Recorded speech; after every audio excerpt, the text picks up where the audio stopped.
This is Tchipakkan, and welcome to the Otherworldly, the weekly show from the Changing Times, Changing Worlds conference.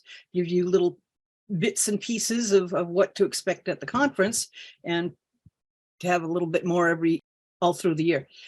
Tonight, I've got a bunch of people. I've got Velatar, did I pronounce that correctly? Who is from Sacred Space, which is coming up. I'm getting on a plane tomorrow. I'm going to go down. I'm so excited. Mary, or Mama Kimball, was doing the CPCC, the Connecticut Pagan. It's the initials. CWPS, which I ought to know, but I messed up. Coming up at the end of the month of Fertile Ground Gathering, we got Liz and Cael here, and Cami had started ConVocation out in Michigan and passed it on, which I consider a great achievement. And tonight, we want to talk about conferences and what makes them cool. I definitely want Liz and Velatar to talk about their conferences because they're coming up, and people ought to know how wonderful they are.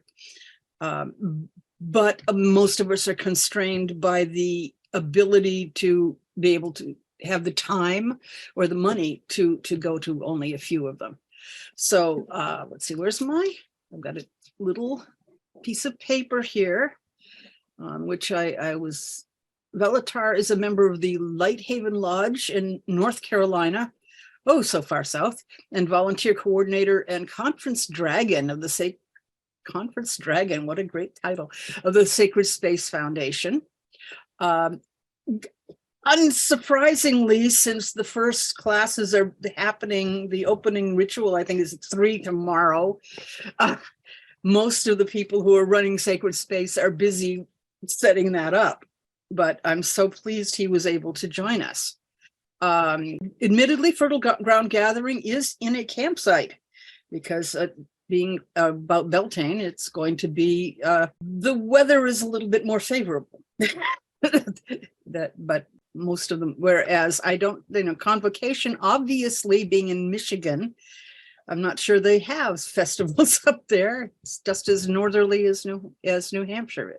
I'm hoping we can pick their brains and find out more about them. Let's start with Velatar, because you have jumped right out of the frying pan into the fire to be with us. We've been at the hotel already since 1 o'clock, already doing prep work and such. So, like I said, our opening rituals at 3. We start setting up the reg desk and everything at noon. We've actually have it at a pretty well-oiled machine at this point. I mean, I've been with this group for about 11 to 12 years now. And we got about, the board is about 6 people, 7 people. Each one of us has a job. And like my description said, I am the volunteer coordinator. I am the conference dragon. I am the on-site management, logistic. So basically, they hand me the schedule and say, make it happen. But somebody else makes the schedule. Yeah, somebody else. Yeah, we got other people, like the person, unfortunately, she couldn't make it tonight. Gwendolyn Reese, she's our president. She does a lot of the contract negotiation and stuff like that with the hotel. And we all have a hand in vetting and picking who teaches.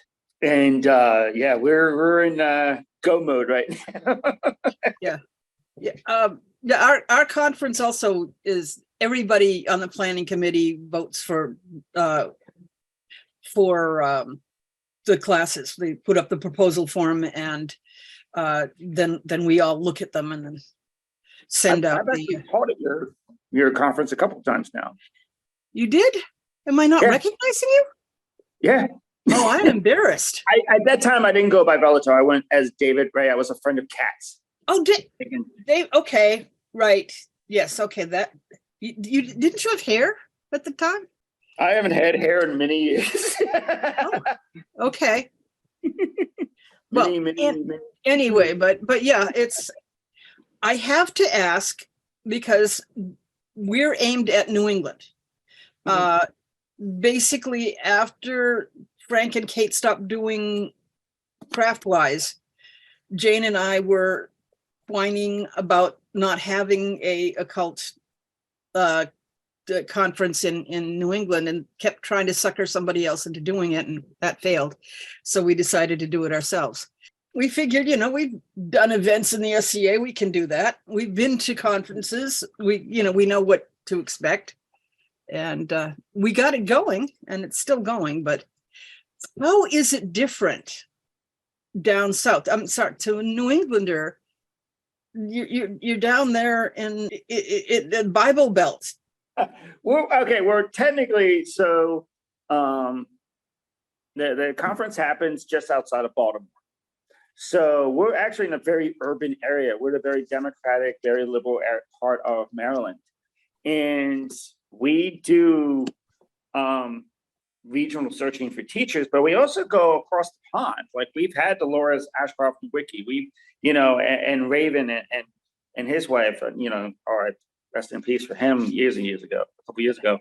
And, and we have people from the West Coast and north up there. We have Christopher Pinsack, if I remember correctly. He's up there with you. And he's coming down this weekend. Yes, he is. I actually just recommended him to somebody. And we have people come from up south. So we have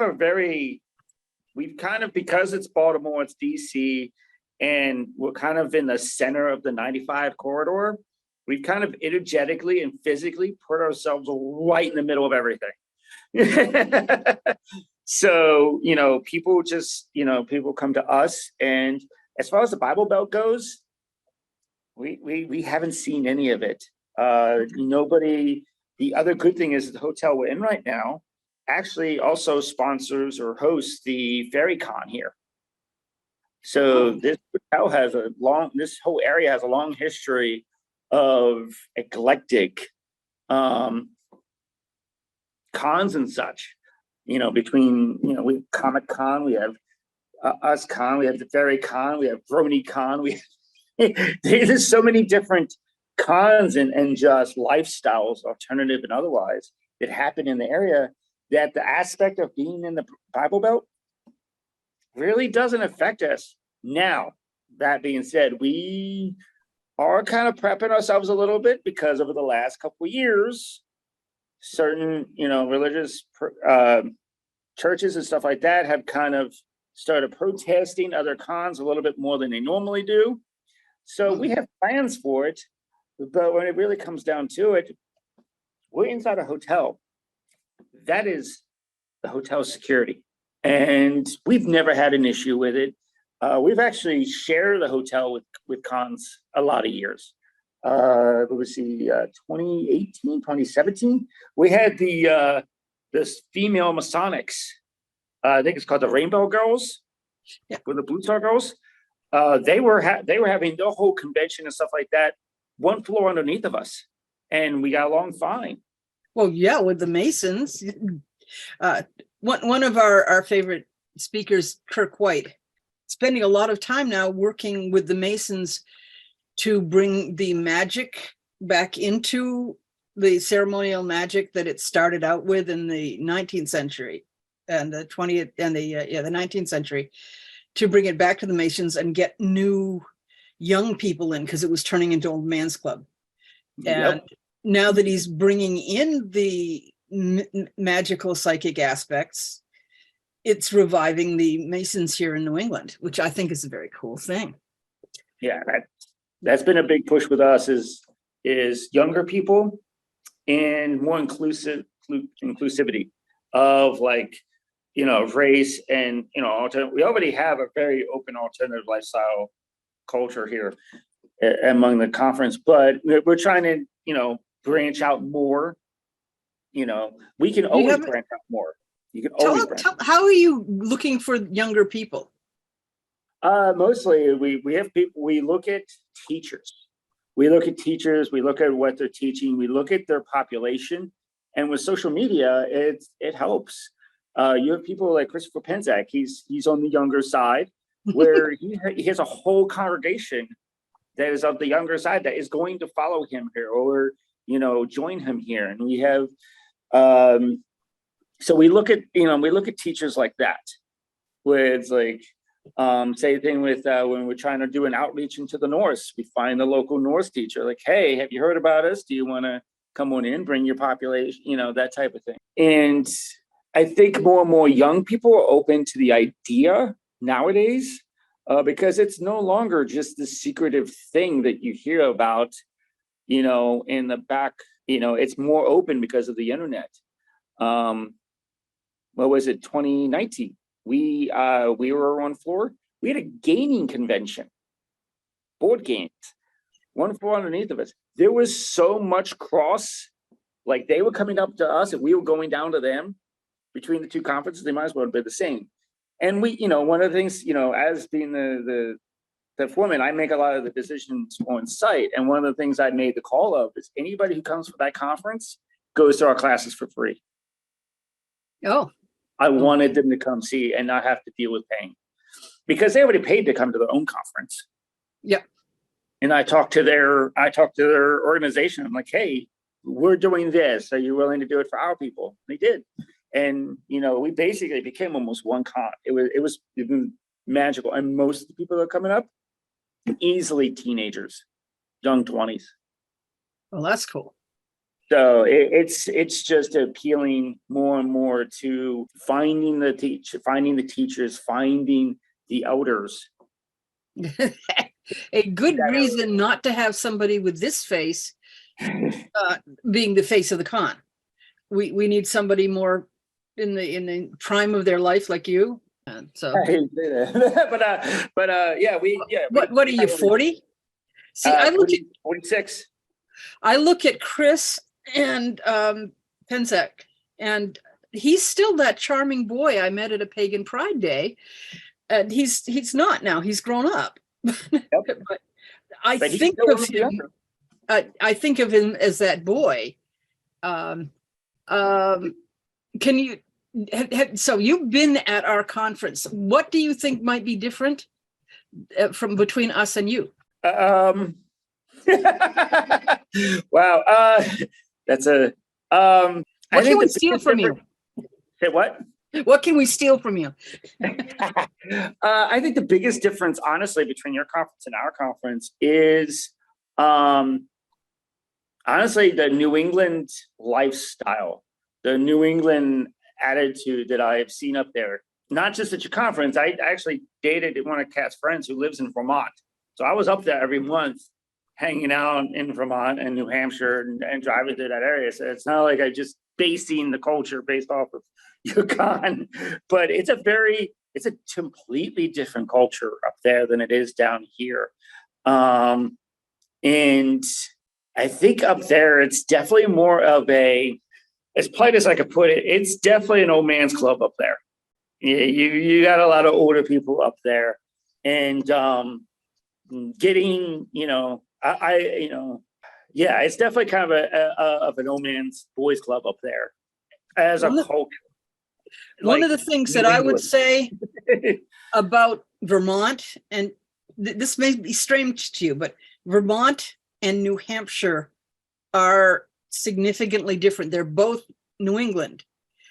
But at the same time, Vermont, if you go out in your robes or whatever, you can go into the liquor store and get a bottle of mead, and you will not be able to tell by look on any faces of any of the locals that anything happened that was out of the ordinary. That is totally Vermont. They're untouchable. But I think a comment. Bill? Unmute, please, Bill. I'm working on it. There we are. Okay. You talk about finding a button. I go down and click on the thing and the taskbar pops up. But having lived in New Hampshire for quite a few years, I got to experience being part of what was very much an alien culture living in the southern tier of New Hampshire, because you had all of the old Yankees and all of that, but then you had me coming up to work for a personal computer magazine from one in New Jersey. And it was a different world. We might as well have been from different planets, because you had all of the people from Byte and Killabod out in Peterborough, you had Softside and Milford, and we didn't have much in common with a lot of people. It wasn't too bad right in the towns, but you didn't have to go far out of town to feel like you accidentally stepped through a teleport. And, you know, if I were fishing around there, I would start looking for the younger people in tech, you know, so you would approach it differently. But it's, it reminds me of the same comments that Steve Jackson of Steve Jackson Games, located in Austin, Texas, commented sometimes at length on how Austin didn't seem to belong in Texas. It was way too liberal. And so you get these pockets, and it could be a pocket defined by, well, in our case, it was a professional pocket. There were people involved with periodicals relating to personal computers. But you know, as far as my mother's family is from Raleigh, Durham, North Carolina. Yeah, a bit of a cultural difference there. But again, there's always a group that will be sympathetic to you, and you just have to, watching Velatar standing on his ear there, you can find them. It's just they're going to look different and be in different places. So that was my stray thought. I'd like to hear from Liz and Cael about because you're farther south. I mean, to a New Englander, you're also very far south. Yeah, I could speak to that. We, as you say, we're in northern, kind of on the border between Northern Virginia and Central Virginia.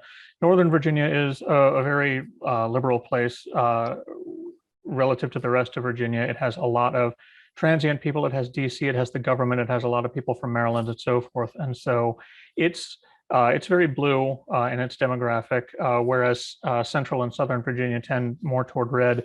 And we're right in the border between them. But what we have found is that we have had very positive reception overall.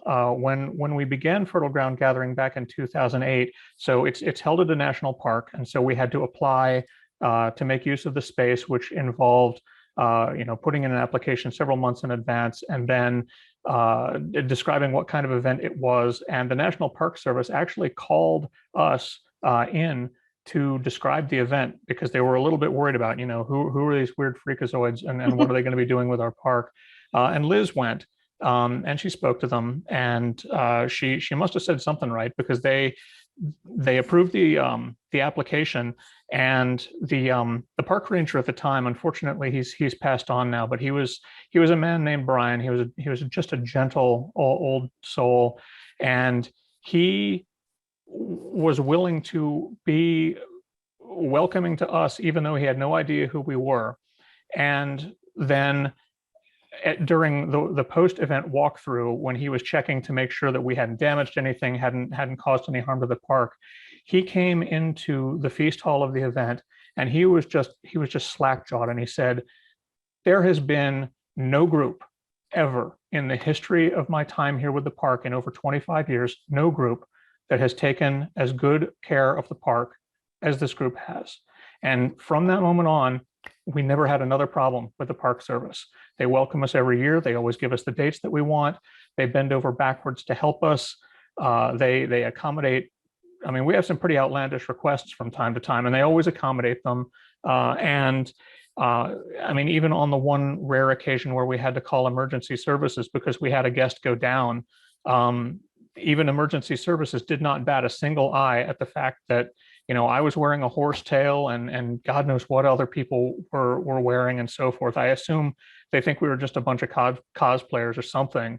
But we have never once gotten anything worse than neutral reception in our area, and mostly it's been positive.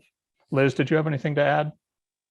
Yeah, it seemed that that first year when we were being investigated, I sat at a table with a group of people, all from the Park Service, and they all had different questions from their different departments.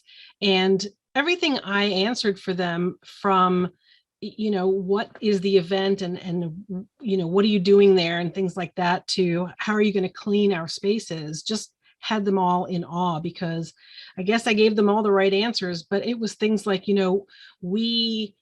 we honor the land, and so we're going to take exceptional care of it. And they wanted us to use bleach cleansers and so forth. And so I said, since we honor the land, we want to try and take good care of it.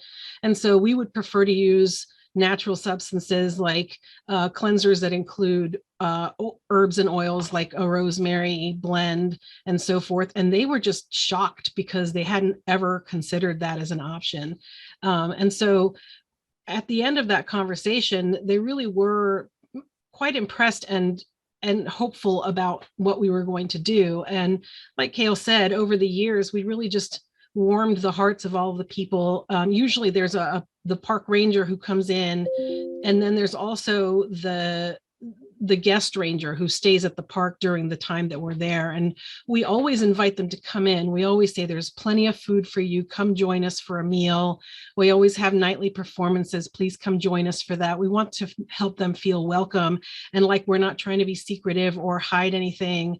And so over the years, what that has accomplished is given them the opportunity to really just experience a piece of what we do and recognize that it's not scary. It's not weird, I mean, maybe it's a little weird, but it's, it's a good weird. It's fun. We're wholesome. We have everything that we do is family inclusive. And so, children come and play and run around, and they have their own maypole dance and things like that. And so they get a chance to see all of this.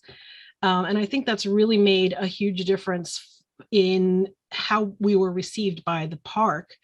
And as far as the people coming to the event from the outside, social media has been our friend for sure, and word of mouth. We have had people coming to the event who brought, huge groups with them the following year because they really enjoyed themselves. And so we really appreciate that we're using this space because we're limited to 150 people. And we feel like that's really the sweet spot for us because we don't have vending. We're not trying to raise money to make anybody rich. It's just enough money to pay for the park and all of our expenses. And so we have this intimate gathering that ends up making people feel like this is part of their home and their community, And so word of mouth has really been a big piece of what we've seen. And this year we're getting more new people than we've ever had before. And that includes quite a lot of young people like you were talking about before. There in our region also, we have a lot of witchy shops, magical shops with crystals and, all those sorts of things. And we always stop in and we introduce ourselves to the owners and we offer to leave flyers or postcards or what have you. And they're always very happy to accept that and pass on the information. And we get lots of people who've registered just from seeing those. So it feels like we've found a way to get the word out there without spending a lot of money on advertising or anything like that. And we've never once worried about, the being in part of the Bible Belt. The first year when we had to open a bank account and I went to the bank and they asked me what kind of organization we were, I was sweating bullets when I said we were a pagan organization. And the guy behind the desk had no idea what pagan even was. So I thought, maybe I need to relax a little. It's not, there is that terrifying connotation for some people, but apparently it's not as big of a deal as it used to be. There are witchy shops cropping up everywhere. And we have one in our regional mall and it's right next to a Christian store and nobody bats an eye about it. So I think that we're in a time now where overall, the pagan community is becoming more and more accepted, even in this kind of area. That's really cool to hear about. Part of me is saying we want to have more. We want to draw people in. Can I ask Mary about what she might have seen in when she was running things? One of the things with Harvest, well, at the time was Harvest Home Gathering, and this was developed by two individuals in our community who saw a need. We had the CWPN going at the time, which is a networking organization. And we were doing things like regional networking. So you would have some people coming to coffee shops and stuff like that. And, you'd have a topic of the day and stuff.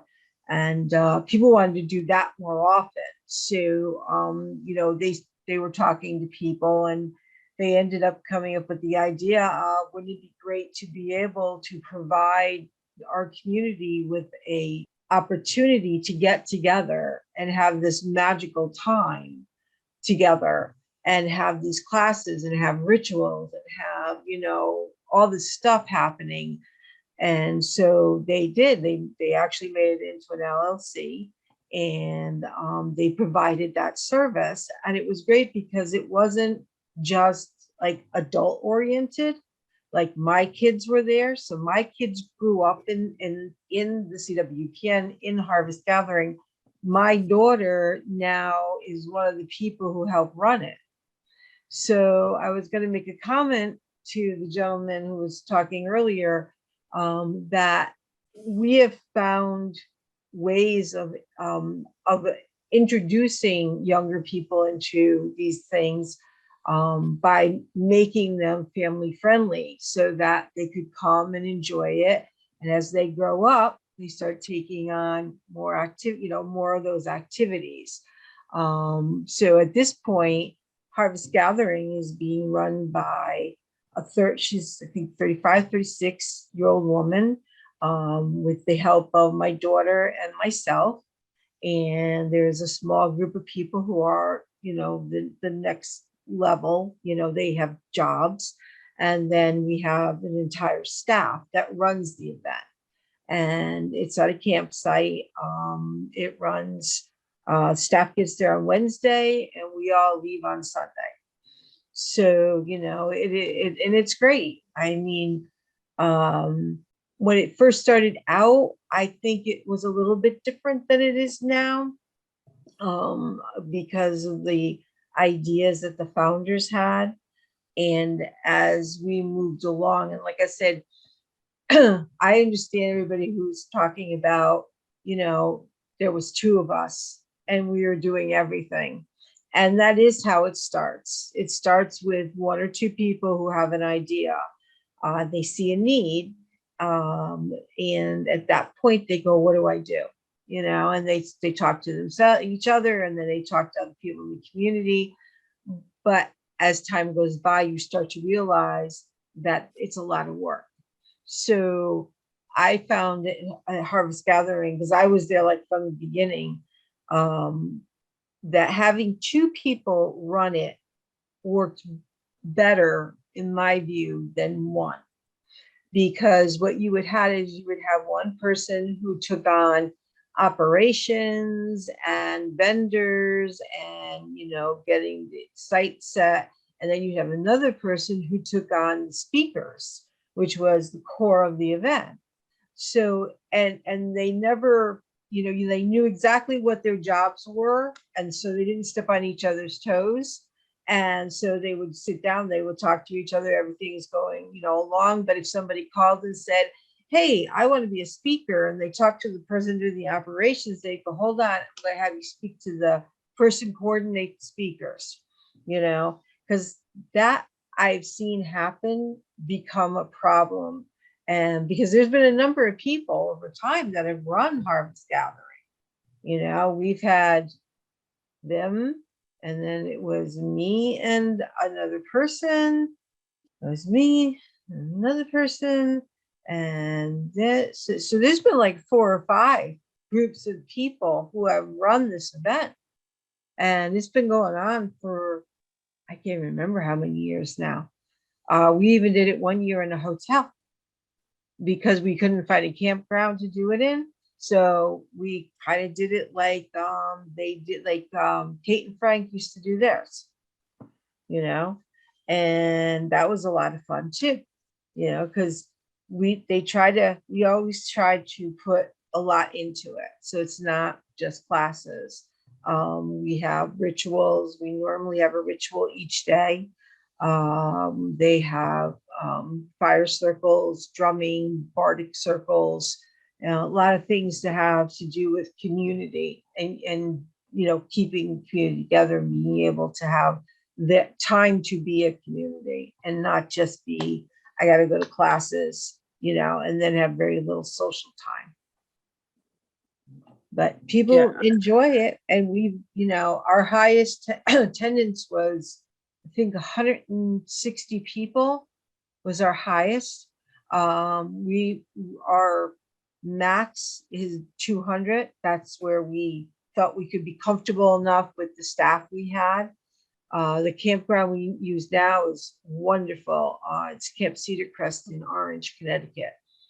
And it's just a beautiful place. And the people who run it are very open, you know. So ever since we started using there, you know, they would come and, you know, come and see what was going on or participate in something. And they live right there and they have family.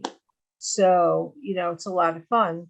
And it's great because now I'm seeing the next generation of children that are coming up, like my daughter's, you know, my grandchildren. And it is like, you know, I see more and more of them. And it's a great thing to see because usually it indicates that what you're doing will continue. Yeah, I had to be practically beaten over the head to include time for socializing. Bathroom breaks. I said, they're grown-ups. They can, you know, slip out if they need to. It's like, classes. I want more classes. So I know, Velatar, it looks to me like you've got an entire track of rituals. You've got like so many rituals. Yeah, we actively try to have a high portion of our classes be rituals to the point where we have a designated classroom. We have 8 classrooms going at any one time, you know, 7 to 8 classrooms. And one of them is dedicated purely to rituals. So we have rituals every block and, you know, going on to the point where some of our more regular ritualists or people who do rituals with us have got that thing. It's streamlined. Like the next rituals, you know, set up is ready in the hallway. Whoop, the next ritual coming in. And I mean, a big part of that too, and then that's part of my work too here is you know, it's great to have a lot of rituals, but if you don't have ritual cleanliness, energy cleanliness, then we try to keep it in one room for that reason. It's only one place that I need to keep an eye on things and keep things controlled as far as like energy, you know, hygiene and stuff like that. Now we do have the main ritual, which is all like, you know, our main area. You'll get to see that. And that's about, that main ritual is going to be 400 to 500 plus people. Oh my God. I noticed that you also had classes to prep people for the ritual.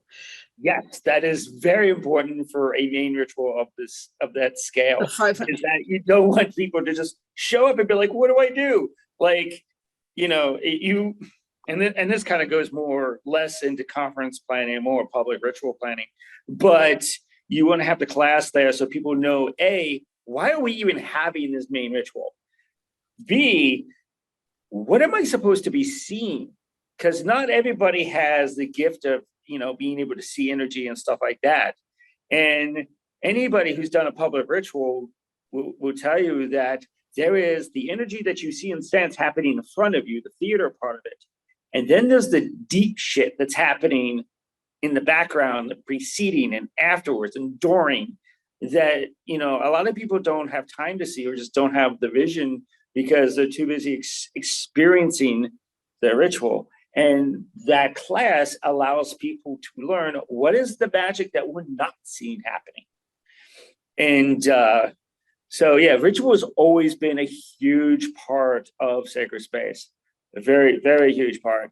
And when I first started, probably 12 years ago, we'd have like maybe a ritual or two a day. Now we've got them every segment from 9 a.m. until 7, 8. One of our people has suggested, she's got 5 people lined up. We're not specifically pagan, but we had a mass one year. We've been trying to get a Shinto person in there. We've been trying to get. We want people to start talking to each other and stop making fun of other groups.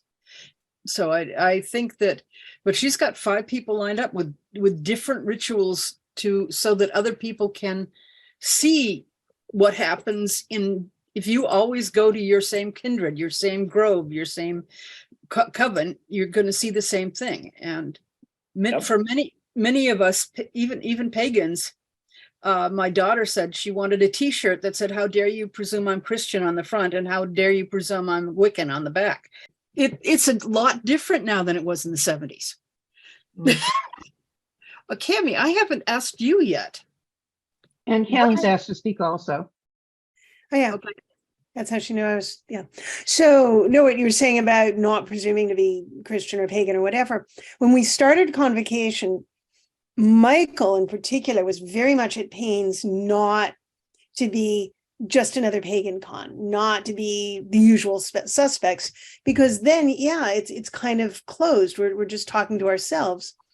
And the idea was to invite anybody of spirit who has goodwill and wants to play well with others. And yeah, it was a little difficult to make connections with communities that we didn't already have a contact with. But at various times we did find mystical Christians, various types of neo and traditional shaman, Buddhist, what have you.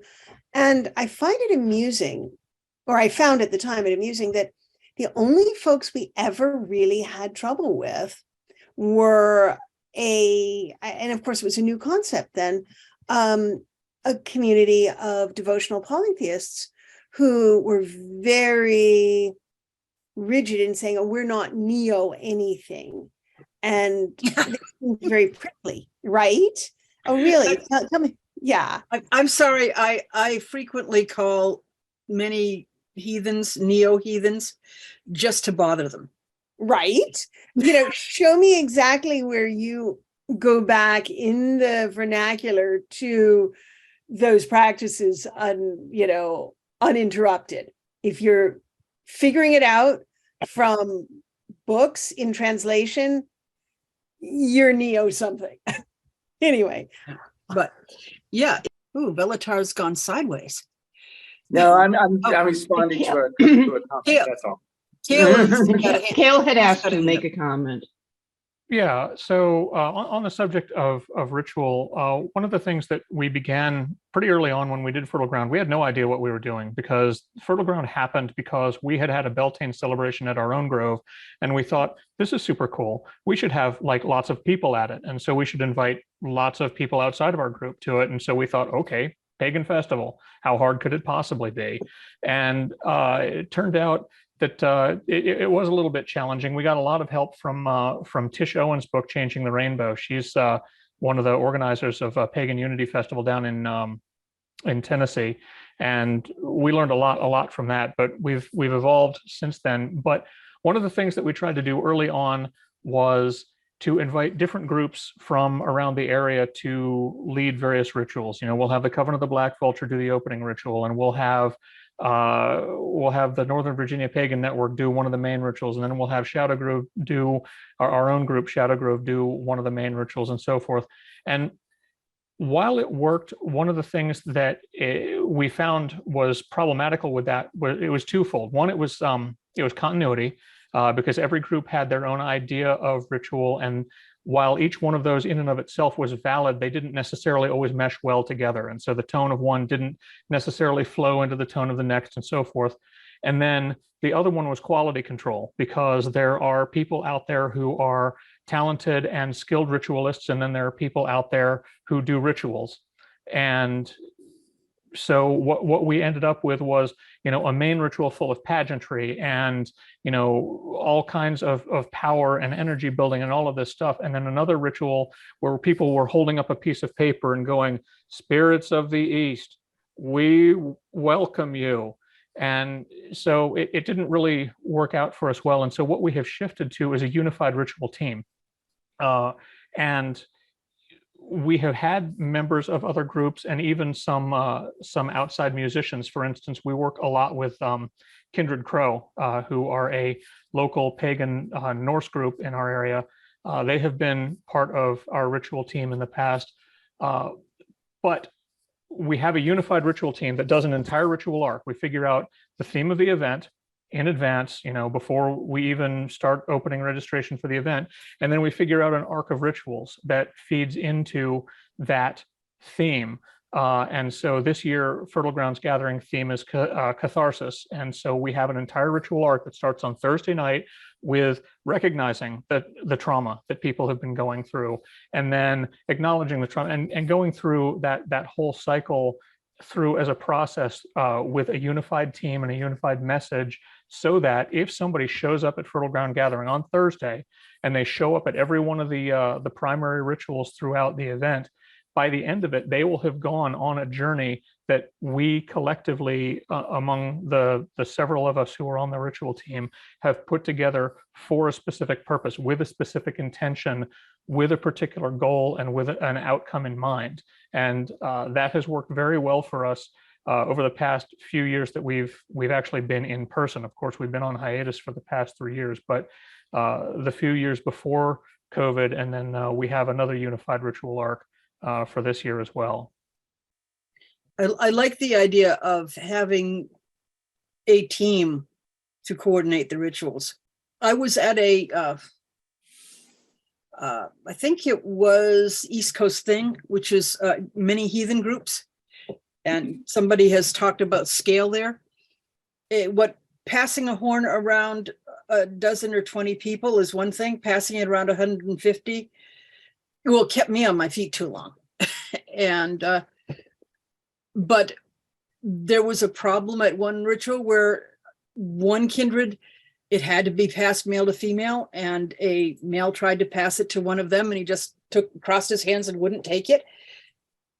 And it caused some bad feelings that many of the organizers had to clean up afterwards, which has led me to believe that there needs to be some kind of intro if you're including everybody in the ritual. That's why I kind of like the classes in sacred space. That struck me as smart. Yeah. Oh yeah. But that's just for the main ritual, obviously. For the rituals that go on in the garden room, most of them are being held by people who also have a class.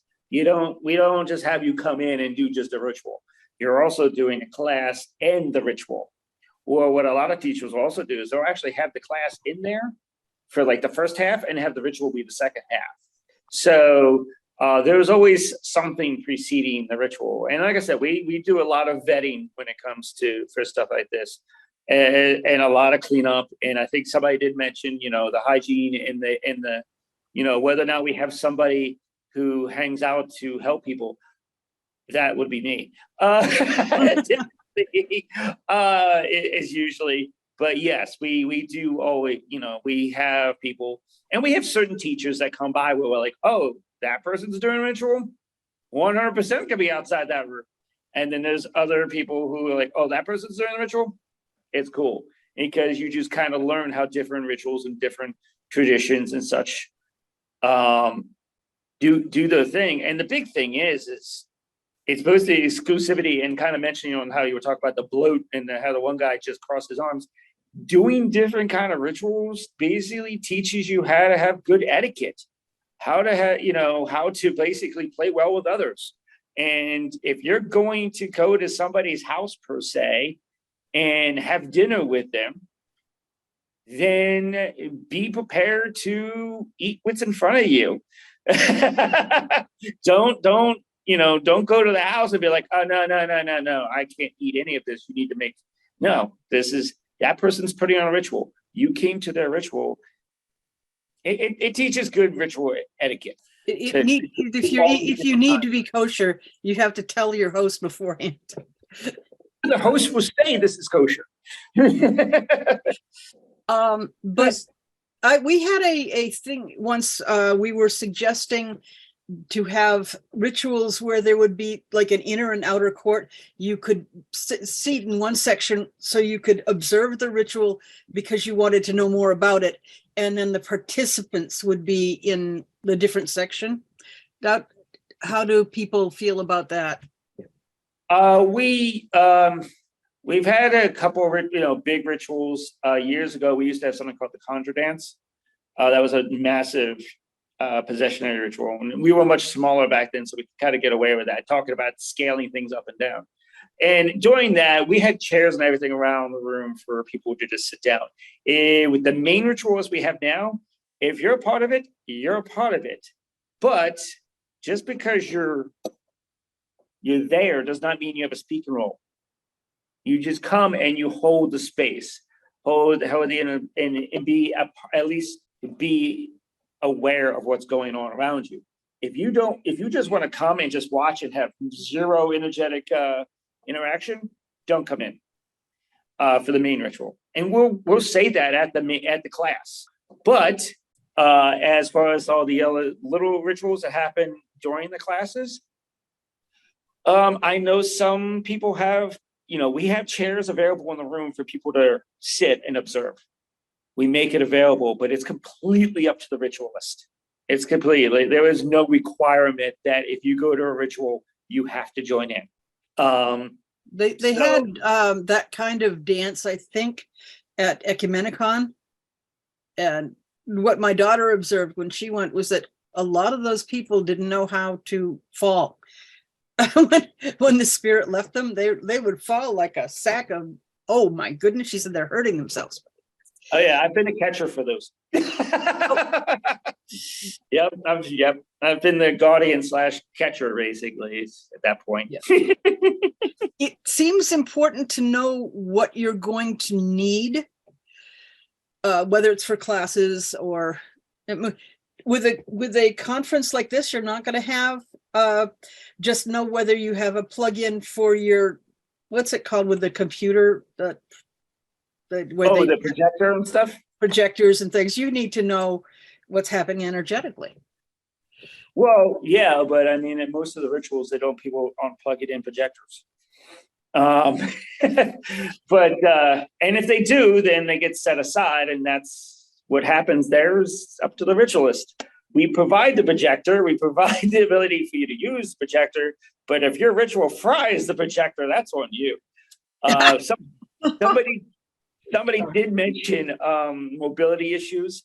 Yes, we do. Even at the main ritual, there is always chairs around for people who can't stand for too long, or have to have wheelchairs, or what have you. There is always accommodations for people with mobility issues. And we have people who are designated heralds or ushers for people who need to be escorted because they're in a cane or they have a wheelchair, they walk, whatever mobility, there is somebody there to be there with them and help them go around the circle or help them into a chair. There is people designated for that role. I mean, you have to. When you have a main ritual where you have 200 to 500 people, you need to make that accommodations. And that goes all into the pre-planning of it, the scaling That's a big ritual. Griffin, did you have something?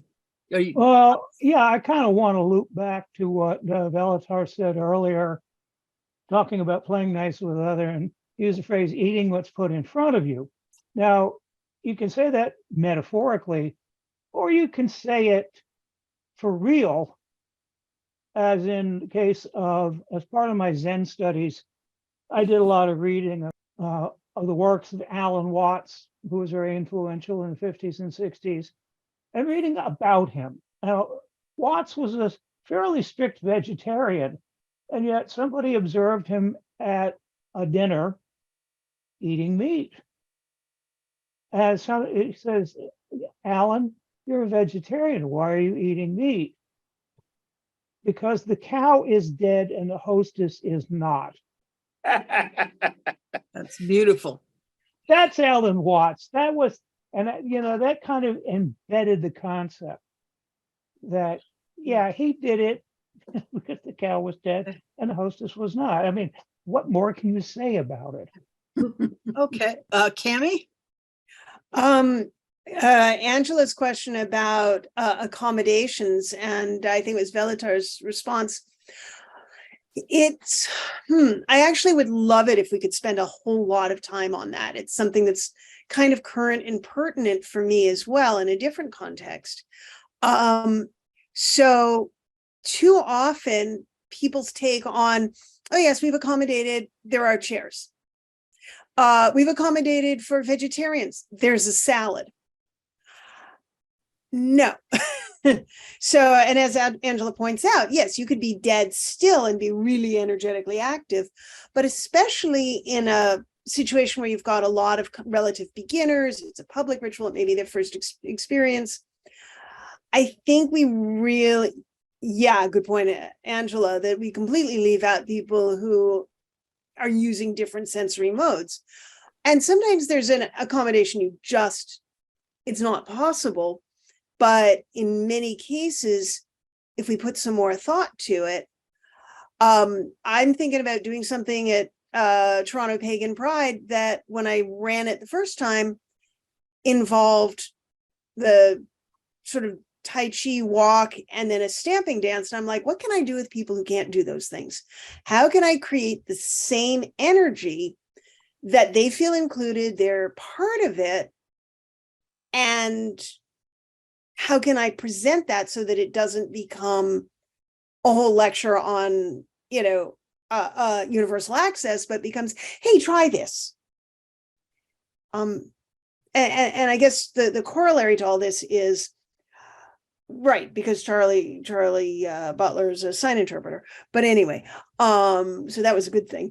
But one of the questions in creating a large, like the amount of ritual you guys are talking about having going on, do the organizers, do the folks who vet the classes also check in with each of the ritualists to say, have you thought about these issues?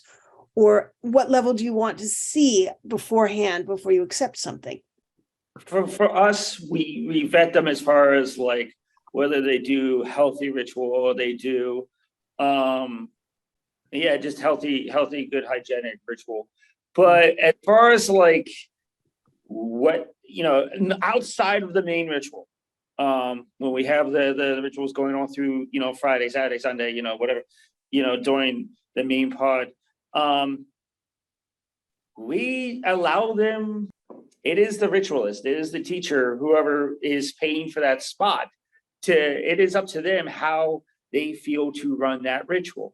Now we do a program and have for many years of a survey afterwards, and we've moved a lot of it to digital because it's a whole lot easier, where if somebody comes to us and say, look, this person in this ritual did this, and we have a pattern of that, of people saying this person, guess who doesn't teach here anymore? There is repercussions, but in the end, someone from our board is not going to go into that ritual and make sure they do all this inclusiveness. That is their ritual. They pay for that spot. Now, if they're being actively abusive and just non-healthy at all, then we could take certain steps. We do have policies for abuse, both physical and mental and emotional, but how they decide to run their ritual is completely up to them. But if they do it in a bad way and they're rude or they're non-inclusive or what have you, they may not find themselves doing ritual with us no more. It's time for Joe. There I Takes am. a moment. I live on the West Coast. And so the big conference that we used to have out here until right about the beginning of the pandemic was called Etheracon.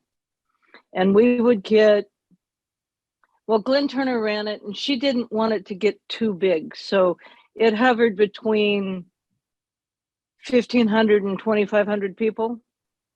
And the big rituals, not just the opening and closing, but the rituals that different groups put on could end up being 500 people. The max that would fit into a double ballroom. And one of the things that the conference itself did was, it was in a hotel.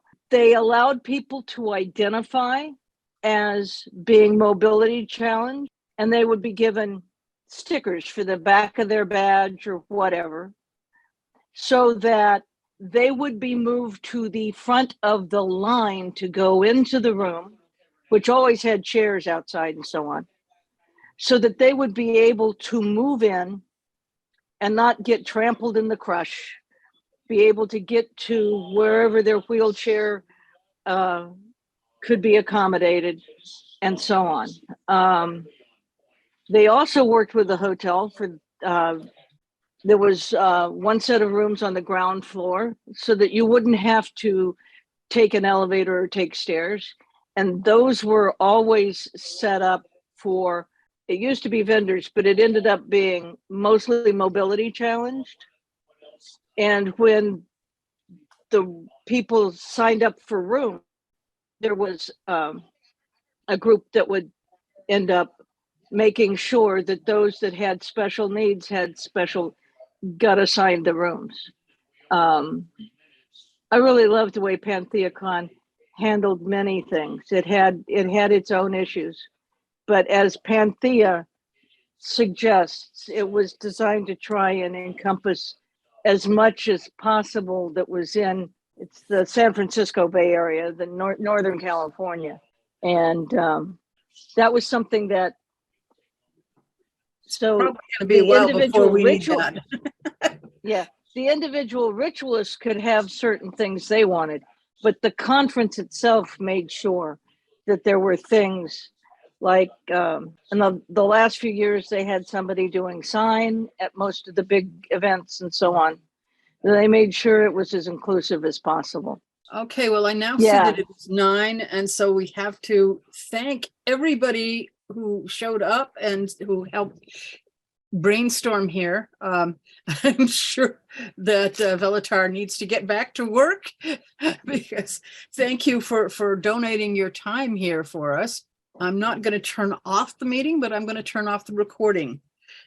And so thank you, Cami. Thank you, Velatar. Thank you, Liz and Cael. Thank you, everybody who showed up. This is Mary. Yeah, we could. This has been fantastic. Thank you all. And very helpful. Yeah, I think it is inspirational. You've got a lot of great ideas. And so Thank you for having us. well, yeah, this was been great. very, very useful. Can I say one thing Thank you before we go?